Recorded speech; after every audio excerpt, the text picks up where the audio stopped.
अस्सलाम वालेकुम स्टूडेंट्स। आज जो हम टॉपिक डिस्कस करने जा रहे हैं वो है मिलीकॉन्स मेथड। इस टॉपिक में हम मिलीकॉन्स की टेक्निक को डिस्कस करेंगे जो उसने यूज़ की to measure the charge on electron. तो टॉपिक स्टार्ट करते हैं। मिलीकॉन्स मेथड या मिलीकॉन्स ऑयल ड्रॉप मेथड क्या है? It is a technique to measure charge on electron. It is devised by R.A. Millicon in 1909. Working principle देखते हैं सबसे पहले इसका वर्किंग प्रिंसिपल है कि when an oil drop is suspended between two plates by adjustment in electric field, then हमारे पास एक कंडीशन मिल जाती है। क्या कंडीशन? कि electric force becomes equal to gravitational force. कि हम क्या करते हैं इसकी वर्किंग में, एक ऑयल ड्रॉप को सस्पेंड कर देते हैं बाय एडजस्टिंग इलेक्ट्रिक फील्ड दो पैरेलल प्लेट्स के दरमियान, और उस टाइम पे क्या हो जाता है, इलेक्ट्रिक और ग्रेविटेशनल फोर्स इक्वल हो जाती हैं, और तब हम अपनी रिक्वायर्ड कैलकुलेशन करते हैं to measure the charge on electron. तो सबसे पहले कंस्ट्रक्शन देखते हैं। कंस्ट्रक्शन क्या है? It consist of an observation chamber C. एक ऑब्जर्वेशन चैम्बर होता है जिसमें सारा सेटअप होगा हमारे पास। Window W1 for light, window W2 for X rays, two parallel plates P and P dash placed inside the chamber. दो पैरेलल प्लेट्स होती हैं हमारे पास जिनके थ्रू हम इलेक्ट्रिक फील्ड सप्लाई करते हैं। And a small hole H in upper plate P। जो अपर plate P है उसके अंदर एक छोटा सा होल क्रिएट करते हैं H। आगे जाके हम प्रोसीजर में देखेंगे कि इस होल का क्या मकसद होता है। An atomizer which is used to spray oil drops in the chamber. उसके अलावा क्या है हमारे पास? A light source S which makes the droplets visible। Observation हम करना चाहेंगे तो हमने ऑयल ड्रॉपलेट्स को जब स्प्रे करना है चैम्बर में तो हमने उसके पाथ को देखना, उसको देखने के लिए उसको इल्यूमिनेट करने के लिए लाइट सोर्स ऐसे इस्तेमाल किया जाता है। A DC source applied across the plates. जो पैरेलल प्लेट्स हैं उनमें इलेक्ट्रिक फील्ड सप्लाई करने के लिए एक डीसी सोर्स यूज़ किया जाता है।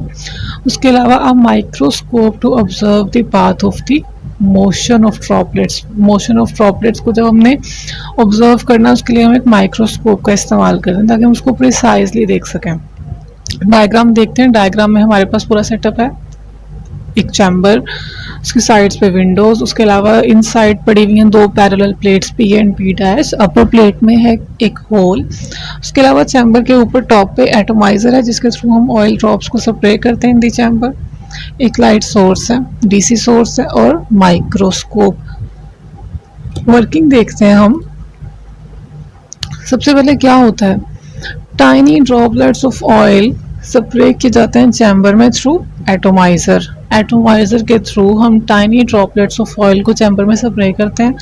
अब वो वेरी टाइनी ड्रॉपलेट्स जब चैम्बर में स्प्रे किए जाते हैं तो उनके ऊपर एक नेगेटिव चार्ज डेवलप हो जाता है। कैसे? Due to friction between walls of the atomizer and oil drops. Oil drops जब फ्रिक्शन के थ्रू मतलब रगड़ खाते हुए जब एटोमाइजर की नोजल से बाहर आते हैं तो एटोमाइजर की वॉल्स के साथ फ्रिक्शन की वजह से उनके ऊपर नेगेटिव चार्ज डेवलप हो जाता है।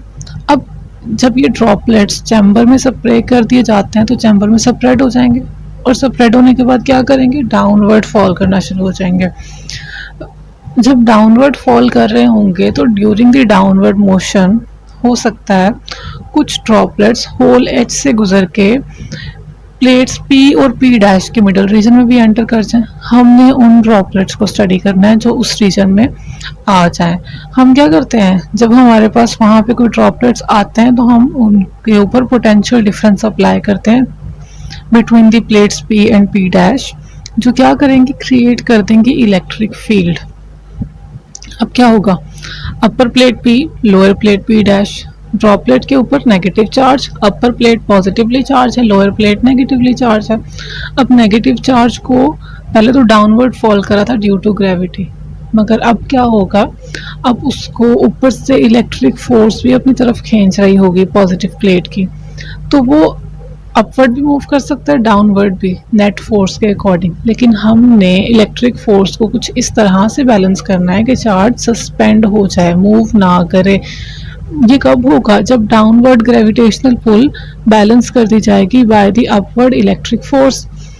तो इस कंडीशन में ऑयल ड्रॉपलेट क्या होगा, सस्पेंड हो जाएगा in the air and we can perform calculations for charge on the droplet. आप वर्किंग के पॉइंट्स यहाँ पे की पॉइंट्स की फॉर्म में देखें। अब हम इसके बाद कैलकुलेशंस देखते हैं। सबसे पहले हम देखते हैं कि जब हमने ऑयल ड्रॉपलेट को फील्ड्स को बैलेंस करके सस्पेंड कर दिया उस पॉइंट पे क्या होता है हमारे पास। हम कहते हैं कि let m is equal to mass on the droplet, charge on the droplet क्या लें q है, जबकि distance between the plates d small d और पोटेंशियल डिफरेंस जो अप्लाई कर रहे हैं वो कैपिटल V है और इलेक्ट्रिक फील्ड जो क्रिएट हो रही है वो E है। तब क्या होगा, कंडीशन हमारे पास क्या होती है, इलेक्ट्रिक फोर्स हम इक्वल कर देते हैं ग्रेविटेशनल फोर्स के। As we know that electric force in terms of electric field is given by QE, जबकि ग्रेविटेशनल फोर्स उतनी ही लगती है जितना उस ड्रॉपलेट का वेट होता है which is equal to mg। तो दोनों की वैल्यूज पुट करते हैं। E की जगह पे हम V over dV पुट कर सकते हैं पोटेंशियल ग्रेडियंट वाले रिलेशन से, as E is equal to minus delta V over delta R। तो हम मैग्नीट्यूड की फॉर्म में जब लिखेंगे माइनस को हम इग्नोर भी कर सकते हैं और डेल्टा V की जगह पे V और डेल्टा R की जगह पे D, क्योंकि हमारे इस केस में हमने सिंबल्स ही यूज किए हैं। तो हमारे पास Q को रीअरेंज करने के बाद इक्वेशन 1 बनती है जो कि क्या है, Q is equal to mgd over V. This is the equation 1 for charge on the droplet. इस टर्म में कौन कौन से फैक्टर्स हैं। पहला फैक्टर मास ऑफ ड्रॉपलेट, हमें नहीं पता मास कितना है। नेक्स्ट फैक्टर है gravitational acceleration, this is a constant, हम जानते हैं इसकी value. Next factor is D, distance between the plates, ये एक्सपेरिमेंटल सेटअप से हम निकाल सकते हैं इसकी वैल्यू। पोटेंशियल डिफरेंस V खुद सप्लाई किया, इसकी वैल्यू भी एक्सपेरिमेंट से निकल सकती है। तो अब हम कैलकुलेशंस करेंगे टू सिंप्लीफाई या to derive a relation to calculate the mass of the droplet, ताकि हम उसको इस इक्वेशन में पुट करें और हम चार्ज को फाइंड आउट कर सकें। तो हम क्या करते हैं, to calculate mass of the droplet the electric field is switched off. हम इलेक्ट्रिक फील्ड को स्विच ऑफ कर देते हैं ताकि ड्रॉपलेट फ्रीली फॉल करना शुरू कर दे under the action of gravity with terminal velocity. Terminal velocity क्या होती है, जब हमारे पास वेट और ड्रैग फोर्स इक्वल हो जाती हैं तो उस पॉइंट पे हमारा ऑब्जेक्ट या ड्रॉपलेट मूव करेगा with constant velocity called terminal velocity. Mathematical form देखते हैं, as at this stage weight is equal to drag force, so weight की जगह पे mc और ड्रैग फोर्स का फॉर्मूला क्या होता है 6 बाय ईटा r v, v means terminal velocity. Values put करते हैं और m को सेपरेट कर लेते हैं। m को सेपरेट करके हमारे पास इक्वेशन 2 बनती है which is 6 bye eta r v t divided by g। अब इस टर्म से हम m तो निकाल सकते हैं but still terminal velocity is unknown and radius of the droplet is also unknown. So terminal velocity कैसे निकाली जाए, terminal velocity which is equal to distance travelled per unit time. तो अगर हमारा हम क्योंकि माइक्रोस्कोप से ड्रॉपलेट के पाथ को ऑब्जर्व कर रहे होते हैं, अगर हमारा ड्रॉपलेट फॉल करता है through a distance s in time t, then terminal velocity is given by vt is equal to s divided by t। यहाँ से हमारे पास टर्मिनल वेलोसिटी आ जाएगी। अब रेडियस की कैलकुलेशन के लिए क्या करें, रेडियस की कैलकुलेशन के लिए जरा डेंसिटी और वॉल्यूम को देखते हैं। As we know that density of droplet क्या हो सकती है, सिंबल क्या है रो। वॉल्यूम ऑफ ड्रॉपलेट क्या है, वॉल्यूम कैसे निकालेंगे, क्योंकि ड्रॉपलेट स्फेरिकल शेप में है तो वॉल्यूम ऑफ अ स्फीयर हम यूज करेंगे वॉल्यूम ऑफ ड्रॉपलेट के लिए। तो स्फीयर के वॉल्यूम का फॉर्मूला क्या होता है 4/3 पाई r क्यूब। तो हमें पता है density is equal to mass per unit volume होती है। मास को अगेन सेपरेट कर लें, density into volume, values put करें, वॉल्यूम की वैल्यू पुट करने के बाद इक्वेशन 3 बनेगी which is m is equal to 4/3 pi r cube into rho density. अब इक्वेशन 2 भी हमारे पास m की इक्वेशन थी, इक्वेशन 3 भी हमारे पास m की इक्वेशन है। m की तो 2 इक्वेशंस बन गई, हम इन दोनों को अगर कंपेयर करें तो हमारे पास r की वैल्यू सेपरेट हो जाती है। तो थोड़ा कंपेयर करते हैं दोनों को। हमारे पास लेफ्ट साइड पे हम लिखते हैं इक्वेशन 2 वाला पार्ट, इक्वेशन 2 से जो m की वैल्यू आती थी, और राइट साइड पे हम लिखते हैं इक्वेशन 3 से जो m की वैल्यू आती है। क्या बनेगी 6 pi eta r v t divide by g is equal to 4/3 pi r cube into density. Rearrange करें हमें, क्योंकि रेडियस सेपरेट करना है।